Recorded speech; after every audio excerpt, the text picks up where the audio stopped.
Hola, ¿qué tal? ¿Cómo están todos? Bienvenidos a una emisión más de Pax Humana, donde la paz la hacemos todos.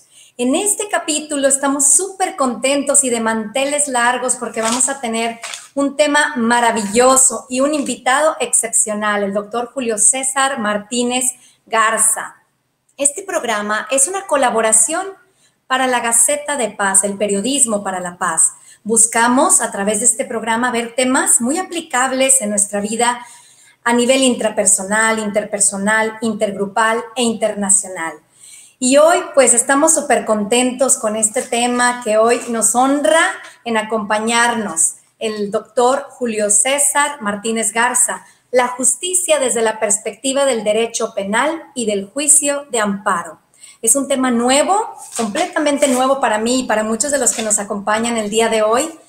Gracias, Julio, por estar aquí con nosotros. Bienvenido a nuestro programa en esta emisión de Pax Humana. Muchas gracias por estar con nosotros. Muchas gracias, Narcedalia, por la invitación. Voy a leer un poquito. Gracias a ti. Estamos súper contentos y voy a leer un poquito de su semblanza. Es un largo currículum, un recorrido maravilloso que ha tenido el doctor Julio César Martínez Garza en su haber y a nivel profesional, personal, como consejero, como catedrático, en todos los sentidos. Y bueno, pues yo resumí así, chiquititito, para que tengamos una pequeña probadita de dónde estamos y con quién estamos hablando. Bueno, el doctor Julio César Martínez Garza nació en Monterrey, Nuevo León, y se graduó como licenciado en Derecho y Ciencias Jurídicas por la Universidad Autónoma de Nuevo León, con mención honorífica. También de la maestría en Ciencias Penales. Está acreditado como investigador por la Universidad de Pablo de Olavide, de Sevilla, España, y es doctor en Derecho Penal y Criminología con un sobresaliente cum laude por dicha universidad en España. Está certificado en materias múltiples, entre ellas reforma penal, sistema penal acusatorio. También capacitado en el sistema de justicia penal acusatorio y de delito y juicio oral por la Florida University of Postgraduate Studies y el National Institute for Trial Advocacy y la Stetson University of Law.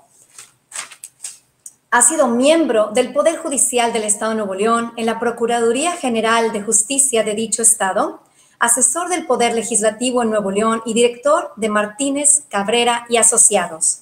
Es catedrático en diversas universidades a nivel local y nacional, entre ellas la Universidad de Monterrey, la Universidad Autónoma de Nuevo León, la Universidad Autónoma de Yucatán y muchas más. Ha publicado numerosos artículos y libros, entre ellos El Derecho Procesal de Amparo, Proceso Penal Oral. Prepara publicar nuevas ediciones de La Historia del Juicio de Amparo, Fundamentos del Derecho Penal y la retroactividad de la norma penal, procesal penal y la jurisprudencia. Gracias, Julio, por estar con nosotros. Gracias, doctor. Bienvenido a este programa de Pax Humana para la Gaceta de Paz. Muchas gracias, Narcedalia, de nuevo por la invitación y es un placer estar aquí contigo y tus personas que te vean a través de este medio digital. Muchas gracias. Vamos a comenzar con la primera pregunta. Bueno, nosotros tenemos 20 años de dedicarnos a la educación para la paz, a tratar de construir una cultura de paz. Y hay un tema crucial en el que coincidimos bastante, doctor, y es el de la justicia.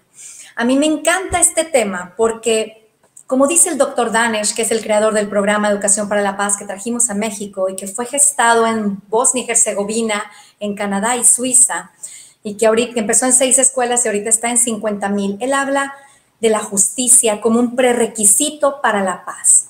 Cuéntenos, por favor, usted, ¿qué es la justicia? Por favor.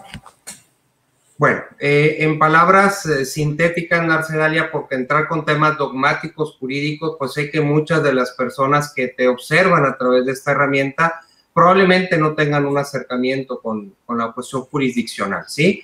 Pero al final de cuentas yo creo que la justicia es un paradigma que el ser humano persigue en todas sus latitudes cuando siente se le ha lastimado en algún bien, en algún derecho, ¿sí? Y en ocasiones pues busca precisamente encontrar esta justicia a través de las autoridades jurisdiccionales, como tradicionalmente debe de ser, Mas, sin embargo, en la actualidad ha tenido un giro bastante importante la apreciación de la justicia, al grado tal de estimar que no todo lo que se tenga que judicializar implica justicia, sino que se están buscando mecanismos o alternativas extrajudiciales para solucionar estos conflictos y encontrar la justicia. ¿El por qué te lo refiero? Porque con conocimiento de causa te puedo referir que muchas veces cuando se acude a un órgano jurisdiccional a solicitar justicia, alguien gana y alguien pierde. Y no obstante, a veces hasta el que gana se siente perdedor.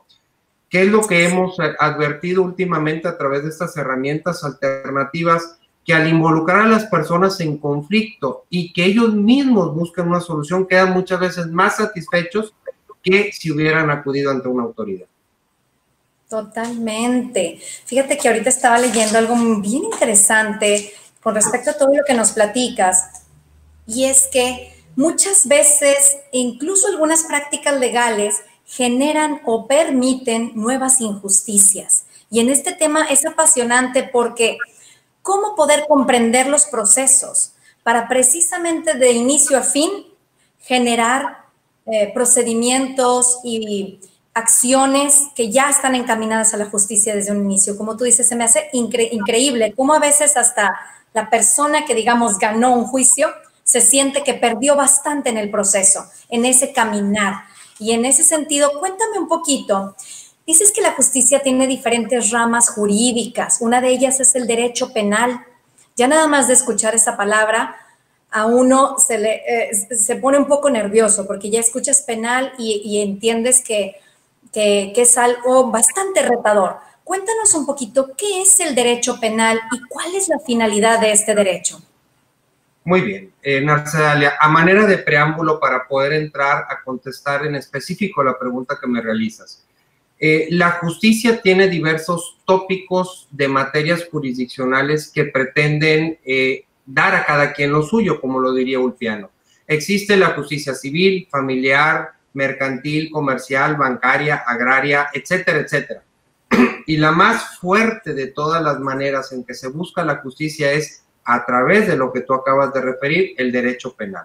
Y los que nos dedicamos precisamente a esta rama jurídica del derecho penal, estamos conscientes que es, así se le denomina, la última ratio, la última escuela o el último escalón que tiene el Estado para reprimir de manera más fuerte al ciudadano y aplicar la justicia a aquel que se le violentó algún derecho. Definitivamente el derecho penal siempre ha sido observado como una materia jurisdiccional en donde el Estado lesiona en mayor envergadura precisamente el bien que se dañó por la persona que decidió infringir el derecho criminal. ¿Sí? Evidentemente, encontrar la justicia en el derecho penal, te hago referencia, pues no deja de ser una situación porque si bien es cierto, se busca o se pretende retribuir o regresar a la víctima del delito lo que se le dañó, realmente el que lleva la batuta de la sancionabilidad es el Estado. ¿Por qué? Porque se dañaron bienes jurídicamente protegidos que a virtud de esa conducta delictiva que sanciona el Estado, busca precisamente implementar la reparación del daño a la víctima. Muy interesante, doctor. Muchas gracias por compartirnos esta perspectiva y esta definición de la finalidad del derecho penal. Cuénteme por qué, ahora quisiera yo platicar un poquito de por qué se le considera la rama más reactiva por parte del Estado.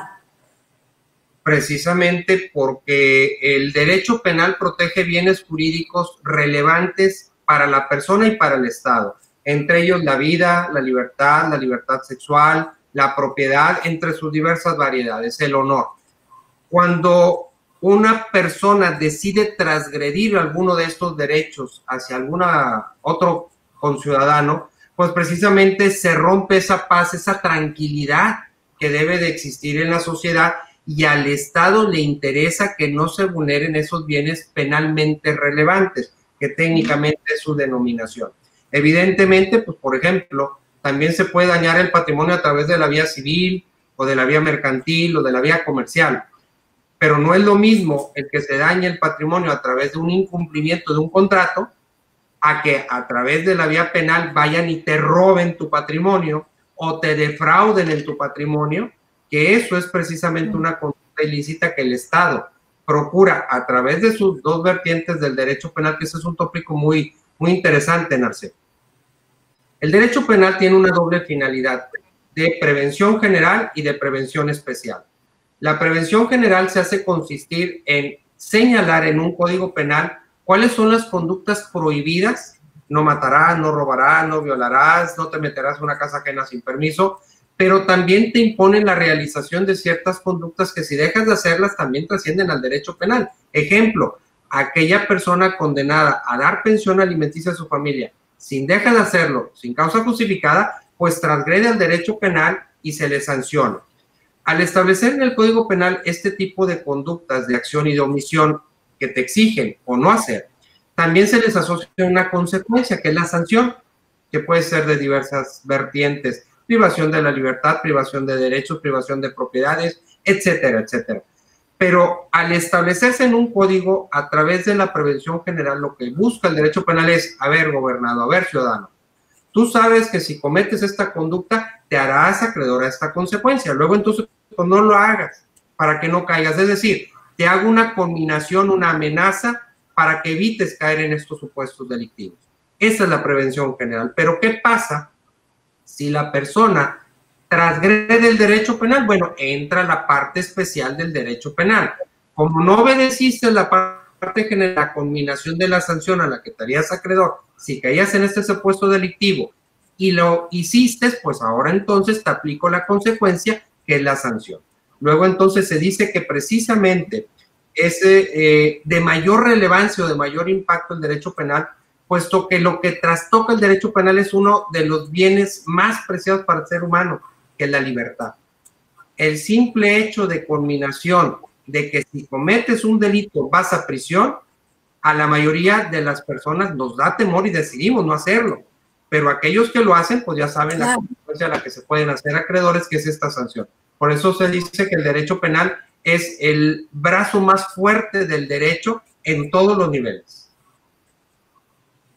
De acuerdísimo, me encanta la forma en que lo expones, muy clara y tan importante comprender. Hay un término en las relaciones internacionales, yo soy internacionalista, entonces, bueno, mi doctorado es en ciencias políticas, pero mi corazón es internacionalista, es una de las ramas de los estudios también que he realizado, y le llamamos a esta como advertencia el deterrence. En inglés es como el ahí te voy, el agua va, cuidadito, porque si haces esto, entonces podría explotar la bomba. Si tú me lanzas un misil, bueno, pues yo aprieto el botón y esto se destruye.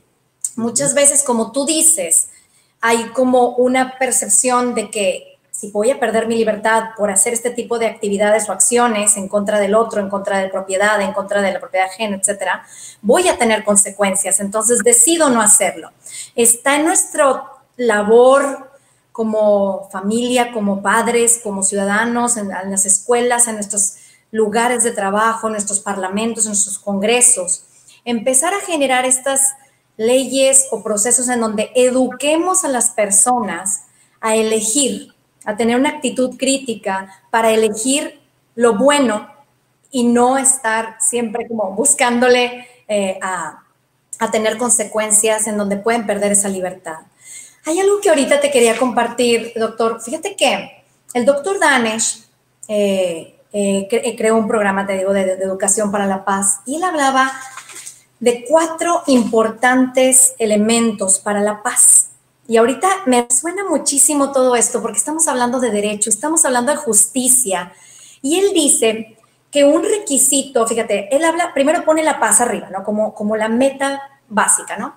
Y después dice que la unidad en la diversidad es un requisito para la paz. Si no hay unidad en esa condición de diversidad, no puede darse esta paz. Pero el requisito para la unidad en esa condición de diversidad es la justicia.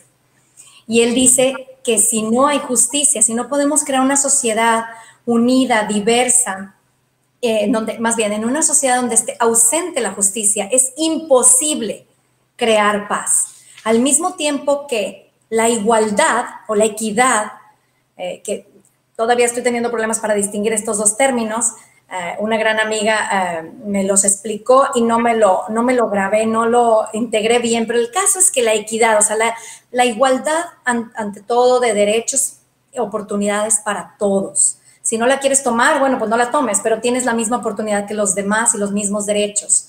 Entonces dice aquí que si no valoramos la dignidad humana y no vemos al otro como igual, con los sujeto de derecho, de los mismos derechos que yo, entonces no podemos tener justicia.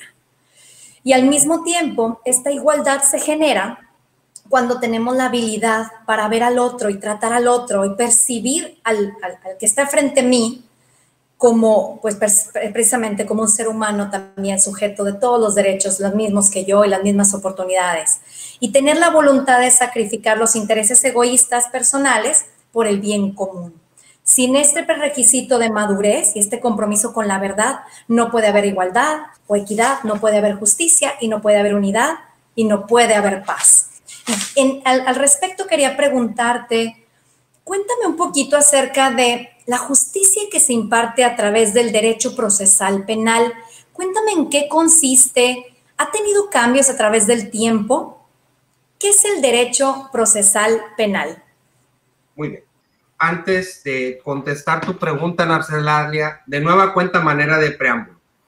En lo personal y atendiendo a lo que tú acabas de referir de Danish, es muy importante que el ser humano, su valor más preciado es la vida. Sí. Y después viene el patrimonio, la igualdad, la libertad, etc. Pero si todo esto que viene después de la vida no está compaginado de paz, yo creo que de nada nos serviría ni la igualdad, ni la libertad, ni el patrimonio, si va a haber una cuestión anárquica en donde cada vez que un tercero desee, nos va a transgredir esos derechos que son de perímetro hasta el grado tal que nos pueda llegar al de vital importancia que es la vida. ¿Sí? En ese sentido, coincido yo contigo y déjame te hago la referencia de que en muchas ocasiones, al acudir a una cuestión jurisdiccional, la persona que llega a ello es porque no tenía, no tiene o no encontró mecanismos alternos para resolver el conflicto. Y te hacía yo la mención que muchas veces acudes a cualquier rama jurídica pidiendo justicia y a veces quedas insatisfecho con una de las frases que a mí me encanta y que te la pasé por ahí anteriormente, de que justicia que llega tarde deja de ser justicia, porque muchas veces tienes razón, pero de aquí a que te reconoce esa razón una autoridad y luego que te la hagan valer, híjole, ya no te llega cuando es necesaria. Por eso en el camino jurídico los litigantes nos gusta decir, no basta con tener la razón, hay que saberla exponer, hay que encontrar quien te la quiera escuchar. Y luego, por último, quien te la reconozca y además que te la haga valer.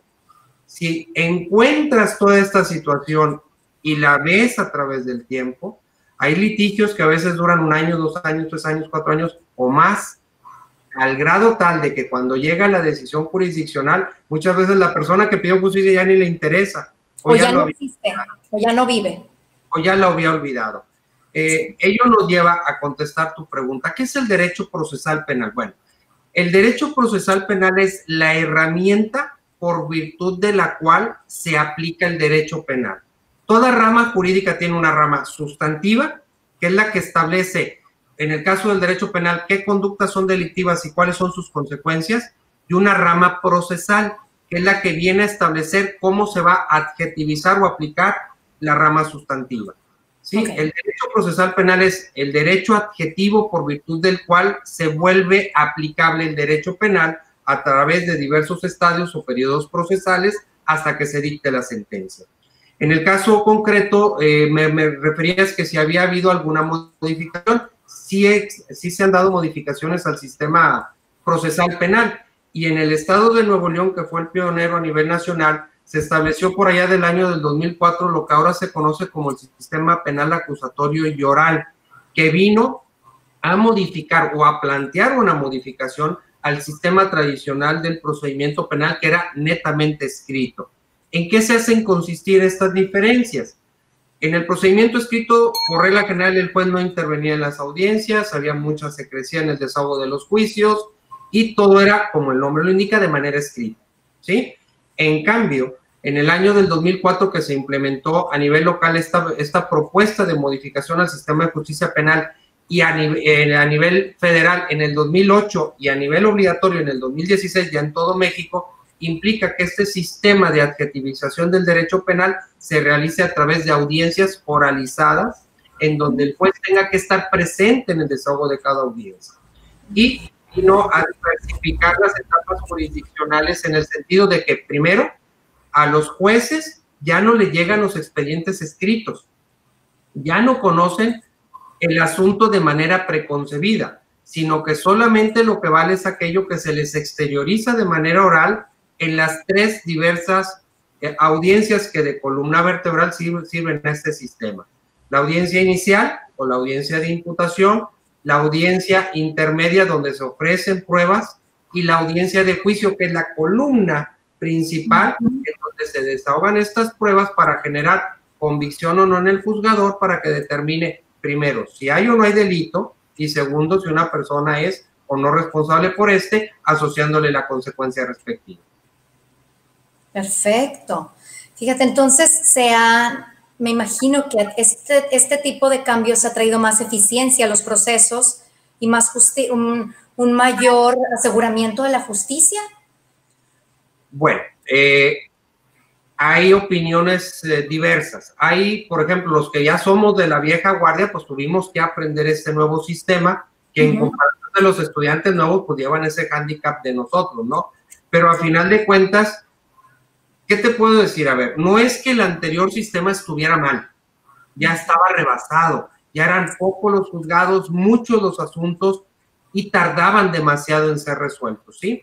Este sistema de justicia oralizada lo que busca es que se cumpla una garantía constitucional en el sentido de que la justicia sea pronta y expedita, que se encuentra previsto en el artículo 17 de nuestra Carta Magna, ¿sí?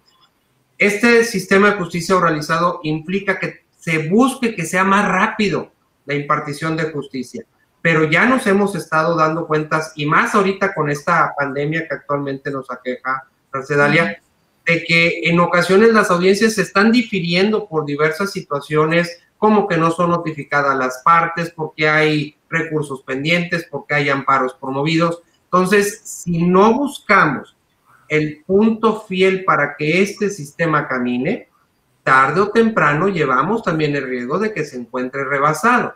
Y cito un ejemplo, el sistema sajón norteamericano en Estados Unidos. Ellos tienen desde que fueron colonizados por Inglaterra el sistema de justicia oral. Así es. Pero no quiere decir que tengan una justicia pronta y expedita, porque tienen el sistema de controles de detención, no tienen audiencia intermedia de juicio, pero a lo mejor el delito es en el 2000 y le fijan audiencia de juicio hasta el 2010, estando la persona detenida. Luego entonces no implica que necesariamente este sea un sistema eficiente, el sistema organizado. Yo soy de la idea de que bajo la tesitura de si buscamos mecanismos para eficientar, el buscar, encontrar y aplicar la justicia, todo se vale, ¿sí? Y ahorita estamos en esta situación del procedimiento penal de corte acusatorio y oral que busca precisamente que todo sea más ágil, que todo sea más rápido, que el juez sea el que directamente presencie el desahogo de las pruebas y decida, como lo refería anteriormente, si hay un delito y si hay un probable responsable de la comisión de él para imponerle una condena en su caso. Muy interesante está este tema. Gracias, doctor, por compartirlo. También tengo esta pregunta. ¿Cómo se ejerce la justicia a través del derecho de amparo? Primero que nada, ¿qué es un amparo? ¿Cuándo se ocupa esta figura jurídica o no sé cómo se le pueda llamar? ¿Cuándo se usa? ¿Cómo se usa? Y cómo se ejerce la justicia a través de esta figura de derecho de amparo. Muy bien. Para mí, el amparo es la reina de todas las ciencias jurídicas. ¿Y por qué lo refiero? Porque tarde o temprano, cualquier rama jurídica, civil, familiar, penal, mercantil, agrario, cualquiera, tarde o temprano puede o va a tener contacto con el juicio de amparo. Explico un poquito. Todas las materias jurisdiccionales de las que acabo de referir son de estricta legalidad, tienen su código penal y código procesal penal, su código civil, su código procesal civil, su ley agraria, su ley federal del trabajo, su código de comercio, pero son leyes que tienen que ser aplicadas irrestrictamente por el juez. Y muchas veces, en la aplicación irrestricta de estas legislaciones por parte de los jueces, violan lo que hoy se conoce en nuestra Constitución, a virtud de la reforma del 2013, derechos humanos y garantías constitucionales previstas en nuestra Constitución política de los Estados Unidos mexicanos. Cuando se dan esas violaciones en estos procedimientos de legalidad, es en donde entra el juicio de amparo. Y el juicio de amparo lo que busca es que si tú vas a privar o a molestar a alguien en un procedimiento de legalidad, lo hagas con irrestricta observancia y respeto de los derechos fundamentales o derechos humanos y garantías constitucionales que prevé nuestro pacto federal, que para ello quiero destacar. Nuestra Constitución establece 3 diversos derechos humanos y una garantía constitucional. Los derechos humanos que prevé nuestra Constitución es el derecho a la vida, la libertad y la igualdad en sus diversas vertientes. Por ejemplo, libertad de tránsito, libertad de asociación, libertad de pensamiento, libertad de escritura. La vida en todos sus aspectos. La igualdad, hombre y mujer somos iguales y debemos ser tratados con igualdad y equidad. ¿Sí? Es el término que te explicaron. Pero, ¿de qué nos servirían estos derechos humanos, Narcedalia, si no existieran herramientas constitucionales que se denominan garantías constitucionales que prevean cuáles son los mecanismos que tú puedes utilizar cuando estos derechos humanos te sean transgredidos o violados? Si te violan tu libertad y la Constitución no te otorga una herramienta para pelear esa libertad que te fue arrancada, entonces de nada nos sirve. Estas garantías constitucionales son las garantías de seguridad jurídica, las garantías de que tengas un abogado, de que seas oído y vencido en juicio, que sea un tribunal previamente establecido, conforme a la ley aplicable en juicio, que la justicia sea pronta, etcétera, etcétera. Es decir, todas estas garantías constitucionales son las que le dan vida al fiel respeto a los derechos humanos de los que te acabo de dar cuenta. Y precisamente el derecho de amparo o el juicio de amparo es esta herramienta constitucional que se encuentra prevista en el artículo 103 y 107 constitucional, que nos otorga a cualquier persona física o moral, nacional o extranjero, que por el solo hecho de entrar a territorio nacional, si se le viola un derecho humano o no se le respeta una garantía constitucional, de poder acudir ante el Poder Judicial Federal para que éste analice si se da dicha transgresión y si determina que sí, se restituya a la persona en el derecho transgredido. En la actualidad, esta ciencia jurídica del juicio de amparo es la más socorrida y es, en lo personal, la que más confío. ¿Por qué? Porque la óptica del juez de amparo es muy diferente a un juez de estricta legalidad. Wow. ¿Y por qué se da esto? ¿Por qué tienen tan diferente óptica? ¿Conoce más de qué temas o cuál es esa diferencia entre las diferentes ópticas? ¿Por qué ven diferentes los asuntos? ¿Tienen que ver un tema con leyes internacionales y a lo mejor el juez local o el juez de cierta jurisdicción está muy metido a lo mejor en el asunto que está analizando y da un veredicto, da una sentencia y entonces entra un amparo y tiene que revisarse por alguien que tenga una amplitud o a lo mejor neutralidad? ¿O qué es lo que sucede? ¿Por qué tienen diferente óptica? ¿Cuál es la óptica de diferencia? El juez de legalidad, juez penal, un juez civil, un juez familiar, aplica su propia ley, sin vigilar muchas veces que respeten esa aplicación a la Constitución. ¿Sí? O sea, él puede aplicar el Código Penal y el Código Nacional de Procedimientos Penales de manera irrestricta, sin detenerse a pensar si esa ley penal o Código Nacional de Procedimientos Penales respeta la Constitución o si se respetan las garantías constitucionales.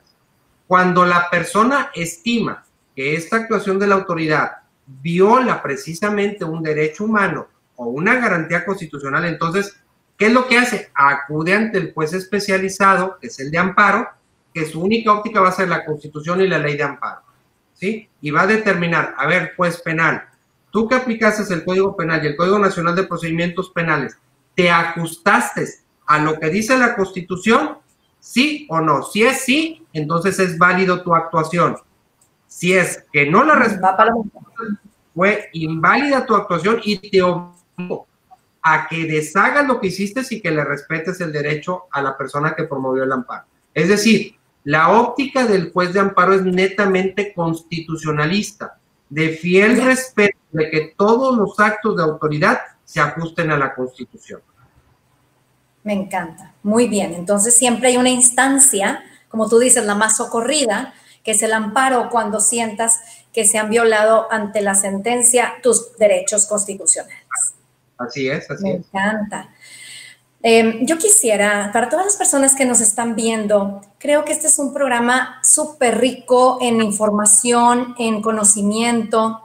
Cualquier persona, empresa, institución, que tenga algún detalle que no ha podido resolver por las vías alternas o la mediación, por favor, acudan a resolver su situación con abogados expertos, con personas profesionales, que primero está el ser humano antes que cualquier otra cosa. Y para ello les pido, por favor, Julio, si se puede, doctor, nos comparta algún correo electrónico, algún teléfono o no sé, alguna forma en que las personas que nos están viendo, si es que enfrentan alguna situación en donde necesiten un servicio de un profesional como su bufete de abogados Martínez, Cabrera y Asociados, puedan comunicarse, puedan pedir una asesoría, una consulta, puedan inclusive pedirles que lleven algún caso que sea necesario resolver con justicia, con equidad y apegado al derecho y apegado a no violar ningún derecho de la Constitución. ¿Tiene alguna forma en que las personas puedan comunicarse? Claro que sí, Narcedalia. Mi correo electrónico es Julio Margar, MARG de gato AR, @hotmail.com. Excelente. Entonces lo vamos a repetir. Es Julio Margar. Es de Martínez Garza, pero solo utiliza las primeras 3 letras, margar@hotmail.com.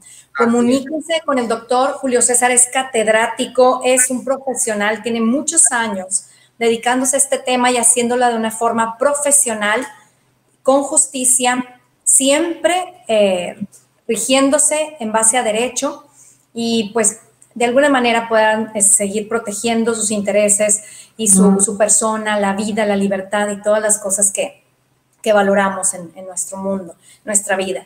Quisiera yo, y si es que es posible, si le parece una imprudencia preguntarle al respecto, podemos ir a la siguiente pregunta, pero me encantaría saber, creo que muchas de las personas que nos están viendo tenemos poco conocimiento de por qué estaba en riesgo la permanencia del Congreso, de los diputados en el Congreso de Nuevo León. Fue un caso aquí muy sonado, sin embargo, aquellas personas que no somos abogados tenemos dudas, ¿qué sucedió? Porque creo que históricamente es la primera vez, no sé, con respecto a mi conocimiento, que se da una situación como esta. Nos querría compartir un poquito, sé que estuvo apoyando, asesorando a este proceso y nos encantaría saber qué sucedió.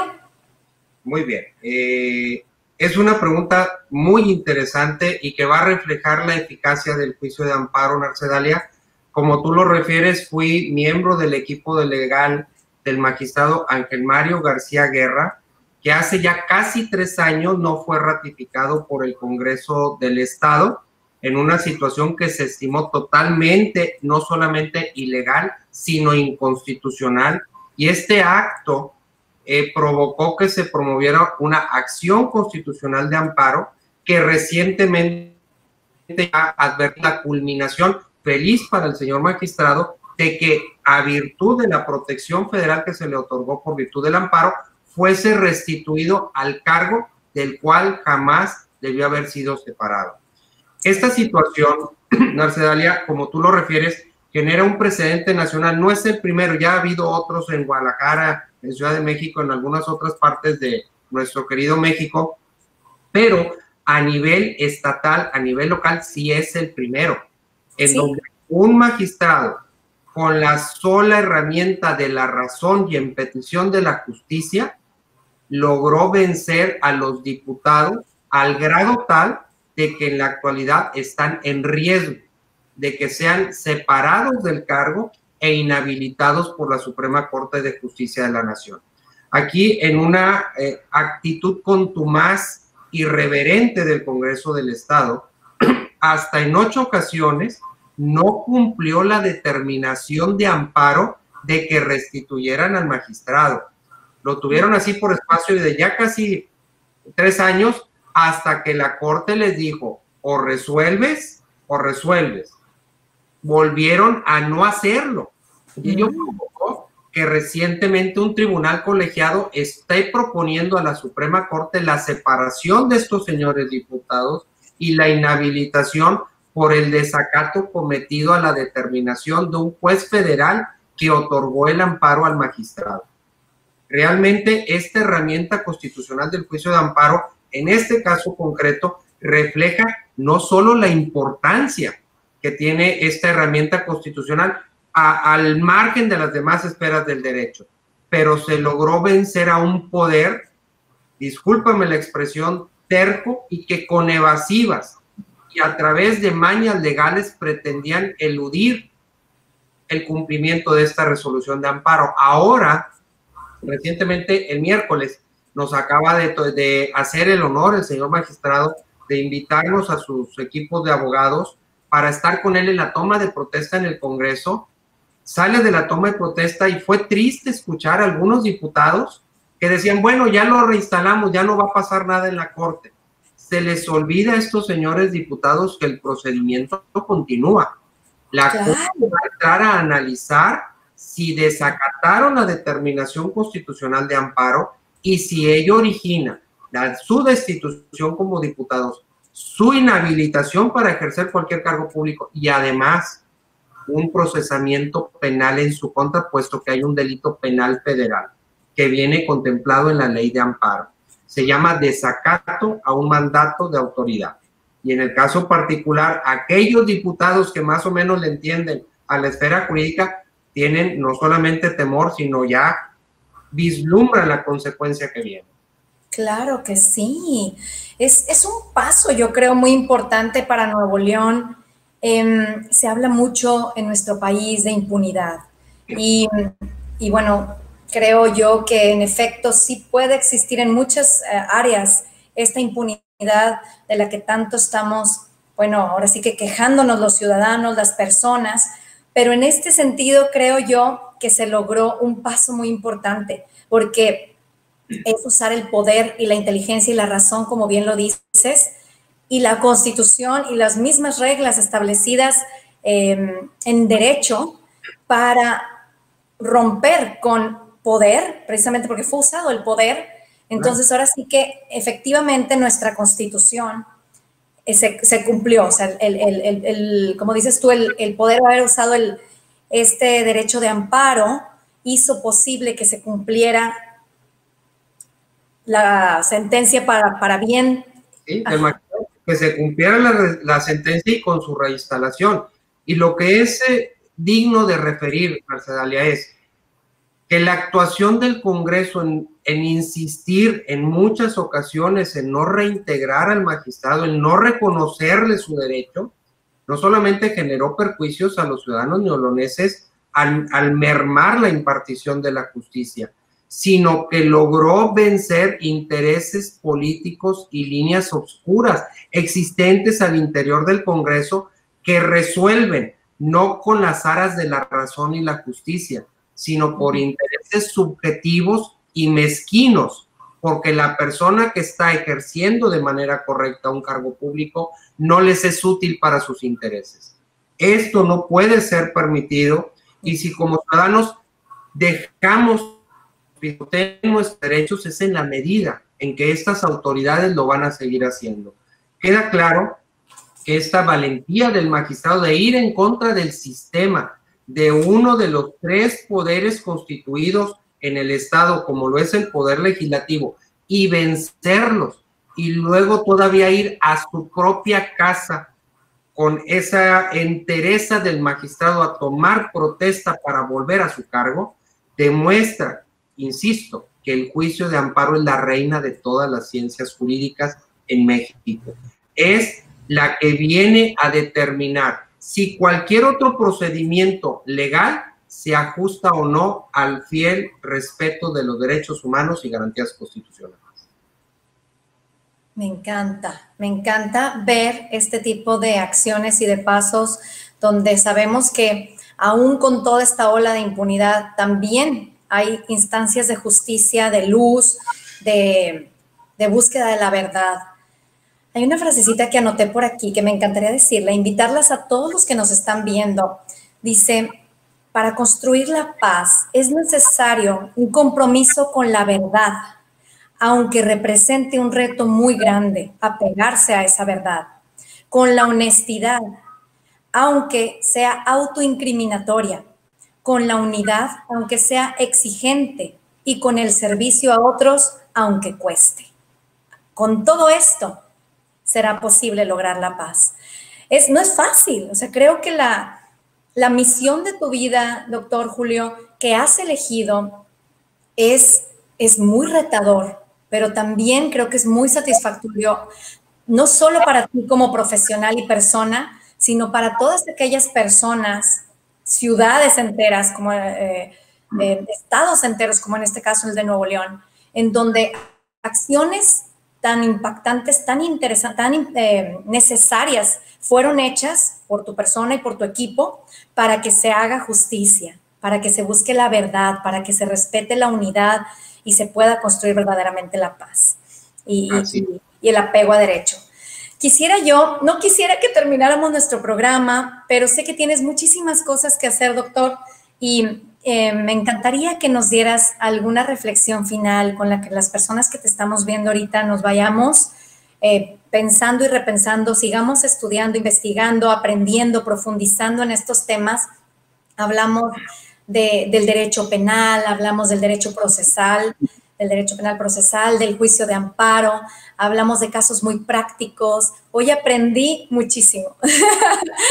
Me encanta el tema del derecho y creo que todos los que nos están viendo nos llevamos una semillita sembrada en nuestro corazón para seguir avanzando, creando, pensando críticamente y no creyéndonos todo lo que escuchamos o leemos.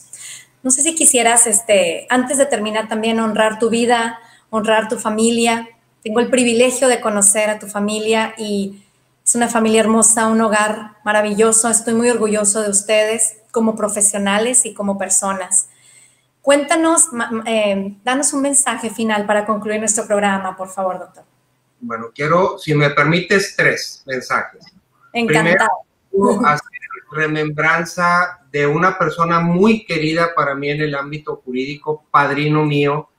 Recientemente acaba de dejar de existir toda una institución jurídica y catedrático, don Marco Antonio Leija Moreno, juez penal, magistrado, subprocurador, procurador de la defensa del adulto mayor, que toda su andanza de vida fue en dar a manos llenas a todos aquellos que se acercaban con él. Y él tenía una frase cuando era juez y magistrado que a mí me encanta, que muchas veces para hacer justicia hay que cerrar la ley. ¿Por qué? Porque muchas veces el hacer justicia implica el no tener que atender a la legislación para que en base a tu pensamiento y tu sentir resuelvas verdaderamente el conflicto de aquellas personas que tienen el mismo. Es una frase que a mí me impacta mucho porque es real. Muchas veces... Repítela, por favor, doctor. Repite la frase. Claro que sí. Muchas veces para hacer justicia hay que cerrar la ley. ¿Qué implica? Y a mí me ha tocado, yo fui funcionario judicial, muchas veces nos tocaba ver asuntos en donde dices, no es posible que esta persona sea culpable, no es posible que esto haya pasado. Y actuabas en consecuencia buscando la salida legal para que poderlo absolver, ¿sí? O poder hacer realmente la justicia. Esa es una enseñanza de vida que yo fui escribiente del magistrado Marco Antonio Leija Moreno, fue maestro mío, maestría, licenciatura, fuimos compañeros maestros y como te digo, recientemente acaba de dejar de existir, muy querido en el ámbito jurídico, y tenía una frase que a todos nos decía compañeritos, compañerito, y se ponía sus anécdotas en la sala de maestros. Y mi esposa Susi, que también es abogada y maestra en la facultad, es testigo de ella, de esos tipos de conversatorios que teníamos. Esa es una primera reflexión. La segunda reflexión que quiero hacer contigo, Narcedalia, es que como abogado hemos visto que se están incrementando día a día no solamente los índices de inseguridad a nivel local y a nivel nacional, y más con la pandemia, más con la pandemia. Y desafortunadamente el latino tenemos la cultura de que todo se tiene que judicializar, es decir, que todo tiene que caer en manos de una autoridad para que ésta sea la que nos resuelva nuestros conflictos para con nuestros semejantes. Creo yo en lo personal que en la medida en que las personas volteemos a ver en que nosotros mismos tenemos y está en nuestras manos la solución, va a ser en la medida en que nos sentemos con la persona con la que tengamos un conflicto y encontremos esa solución en aras de que tengamos la paz lo más pronto posible. Muchas veces, salvo casos muy específicos, sobre todo en materia penal, todo es solucionable en la medida en que exista esta cultura, esta educación en México. Desafortunadamente hemos desperdiciado mucho tiempo en hacer a un lado la cultura de paz, los métodos alternos, la mediación, la conciliación, los círculos de paz, los círculos restaurativos, que para esto mi esposa Susana Cabrera es una experta en la materia, ¿te consta? Me consta, la entrevistamos y es una maravilla, es una experta y una profesional con los círculos restaurativos, su labor maravillosa de libertad, ha ido al penal, a muchísimas instituciones a compartir esta metodología y me encanta porque hacen una pareja, un equipo de paz maravilloso. Creo yo que tu familia tiene esa bendición de que ambos están caminando hacia un mismo lado, que es la justicia. Claro que soy ido al penal de visita, de entrada por salida, no a quedarse. Claro.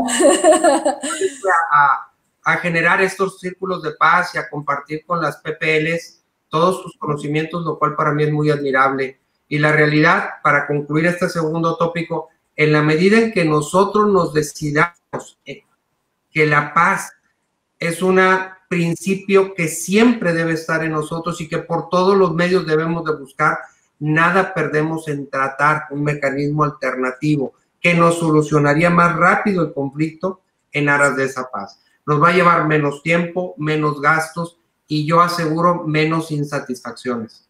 Que muchas veces en las cuestiones legales hay quien gana, hay quien pierde, hay quien hace marrullerías jurídicas para que tu procedimiento se venga abajo, te lo entorpezcan o te lo alenten.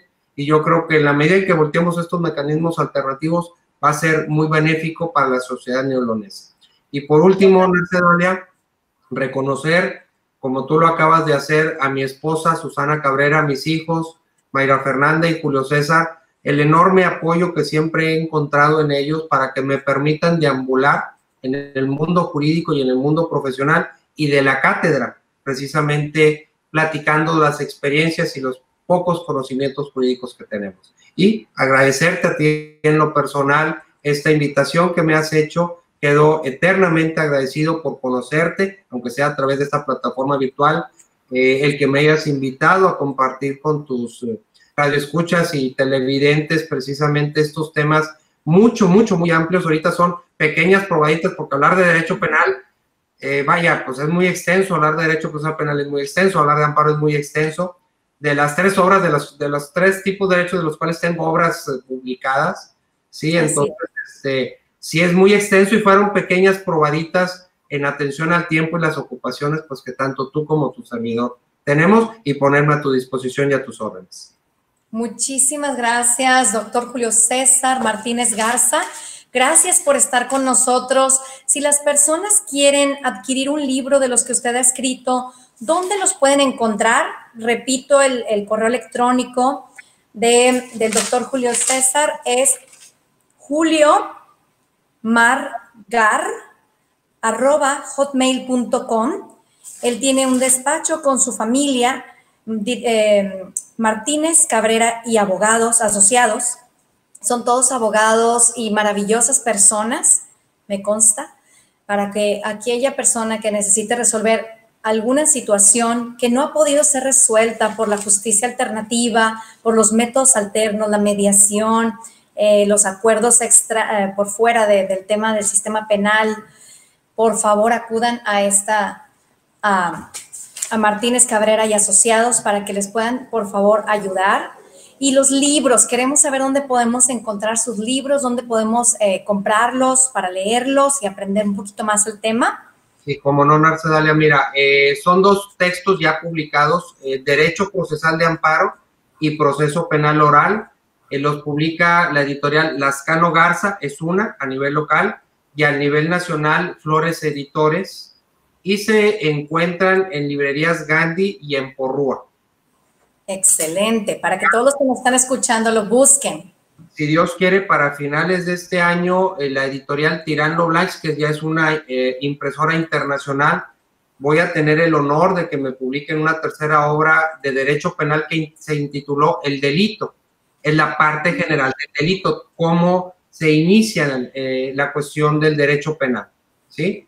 Y evidentemente todavía estoy en proceso de culminación y en búsqueda de casa editorial para publicar mi tesis doctoral, que es la retro y retroactividad de la norma penal, procesal penal, la jurisprudencia, y hay otro texto en el cual colaboré con Porrúa relativo al estudio del caso Posadas en honor al doctor Carpizo, que también falleció. Varios autores nos dedicamos a analizar algunos de los casos relevantes que él tuvo cuando fue procurador y secretario de Gobernación, y me tocó a mí en el caso particular el caso del arzobispo Posadas asesinado en Ciudad Juárez.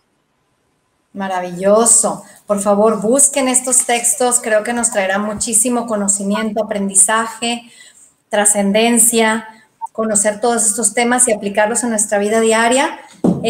Quiero darte las gracias, doctor Julio César Martínez Garza, por estar con nosotros. También admirarte que reconozcas a tu familia como un bastión importantísimo para que tú puedas seguir desarrollándote como persona y como profesional. De verdad que son nuestro sustento más fuerte, ¿no? O sea, tener una familia que nos apoya, que se toma el tiempo para conocer lo que estamos haciendo o nos da esos espacios que necesitamos para concentrarnos. Todo eso es muy valioso y sin ellos no podríamos avanzar como lo hacemos. Gracias por este hermoso programa. Me voy muy contenta, me voy con el corazón lleno de aprendizaje, la mente llena de aprendizajes y con las ganas de seguir aprendiendo. Y a todos los que nos acompañan y nos ven, busquen nuestras redes sociales, Pax Humana y Fundación La Paz Comienza con los Niños, en Facebook, en Instagram. Sigan viendo nuestros programas en la Gaceta de Paz y pues sigamos buscando la forma de construir un mundo con mayor madurez, con mayor igualdad y equidad, con mayor justicia, unidad en la diversidad y paz. Gracias y nos vemos a la próxima. Que Dios los bendiga. Muchas gracias. Gracias, doctor. Nos vemos pronto. Ay, Narcedalia, un placer verte.